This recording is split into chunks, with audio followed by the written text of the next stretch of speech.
Սյունիքում արդեն 2 ամսից ավել է կրակոցներ են հնչում մի քանի գյուղերում, ինչ նպատակ է հետապնդում թշնամին, ինչ իրավիճակ է։ Սահմանային իրադրությունը ես գնահատում եմ հարաբերական կայուն, այո, կրակոցներ հնչել են, հնչում են, բայց դրանք նպատակային չեն, թիրախային չեն, այն կրակոցները, որոնք կոնկրետ թիրախավորում են, դրա մասով մեր պաշտոնական լրահոսը գերատեսչության ինքը տեղեկատվություն տալիս։ Նպատակավորն է։ Ինչ նպատակ է հետապնդում պաշտպանության նախարարն ասեց, վերջի կրակոցը Ադրբեջանը պատճառաբանել է, որ ինքը չէ, ով է։ Միանշանակ ադրբեջանական կողմը կպատճառաբանի, որ ինքը չէ, բայց իրականում իրենք են, այո։ Իսկ նպատակները, որ տալիս եք նպատակներ, ու առաջին կրակող կողմը ավելի լավ կիմանա իր նպատակները։ Իսկ մեր անում եք, պարոն Ասրյան։ Որ կավարտեմ։ Իսկ մեր գնահատականով նպատակները միանշանակ, եթե հակառակ կողմից կրակոցներ են արձակում, դրանք եւ մեր զինծառայողների վրա հոգեբանական ճնշում գործադրելու, սահմանային բնակության վրա նույնպես ճնշում գործադրելու, բայց փաստն այն է, որ մենք դրան ուշադրություն չենք դարձնում, շարունակում ենք մեր բնականոն ծառայությունը եւ իրադրություն հարաբերական չեք դարձնում, հետևանքները մեզ համար 44 օրյա պատերազմի նման լինեն։ Ինչ ենք անելու, պարոն Ասրյան։ Այսինքն ուշադրություն չենք դարձնում։ Հիմա ես որ հարց պատասխանեմ։ Ուշադրություն չեք դարձնում, այսինքն եթե 44 օրյա պատերազմի պատկեր ունենաք, ինչ է լինելու։ Դուք ճիշտ չհասկացաք իմ պատասխանը,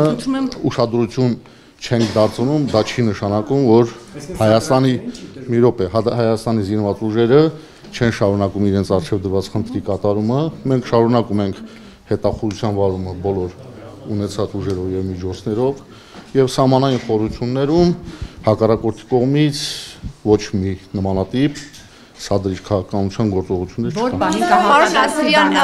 իսկ դուք եք վստահ, որ պատերազմ չի լինելու եւ լինելու է խաղաղություն, ինչպես պնդում է վարչապետը։ Հայաստանի Հանրապետության վարչապետը հանդիսանում է նաեւ ի պաշտոն է զինված ուժերի համար գերագույն հրամանատար,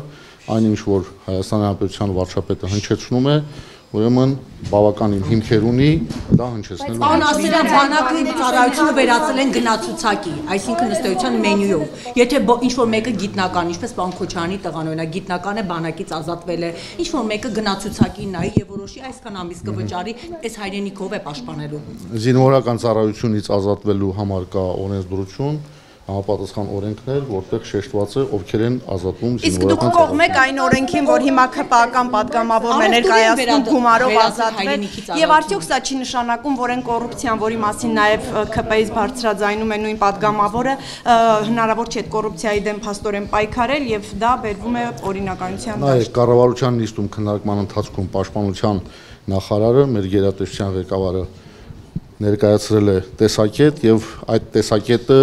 միայն պաշտպանության նախարարի տեսակետը չէ, դա ամբողջ գերատեսչության ղեկավարության տեսակետն է, այդ թվում նաև Հիմա գումարով ազատվողները շատ են, պարոն Ասրյան։ Դուք ձեր որդիներին կհամաձայնեք փողի դիմաց բանակից։ Առաջիկայում հանձնաժողովի կազմով կլինի քննարկում այդ օրինագծի մասով եւ մենք լրացուցիչ քննարկումների արդյունքում Պաշտպանության նախարարի միջոցով մեր գերատեսչության տեսակետը կներկայացնենք այդ օրենքով։ Բանակում կոռուպցիան շատ է, պարոն Ասրյան։ Կոռուպցիան շատ է բանակում։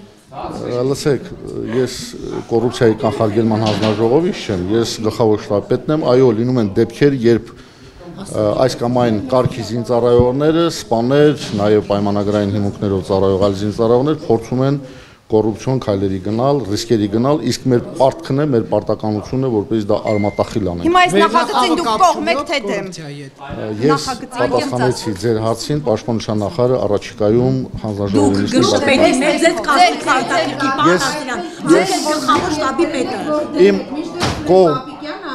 որ այնքան էլ չի առարկում է։ Կառավարության նիստի ժամանակ անգամ ներկայացվել է այդ նախագծը։ Լսեք, մենք որպես զինված ուժերի ղեկավարներ, ղեկավար կազմ, մենք շահագրգռված ենք, որպես զինված ուժերը համալրվեն առողջ, բանիմաց, կրթված զինծառայողներով, այսինքն քաղաքացիներով, իսկ գլխավոր շտաբի պարտքն է այդ համալրած զինծառայողներին ուսուցանել, շարունակել կրթելը, նրանց պատրաստել, ներդաշնակել եւ պատրաստ լինել մարտական խնդիրների կատարմանը։ Իսկ այս նախագիծը հակառակ դրան կգործի, եթե ընդունվի։ Առաջիկա կառավարության նիստում հանձնաժողովի կազմով պաշտպանության նախարարը բազմաթիվ փաստարկներով կներկայացնի գործող եւ հետագայում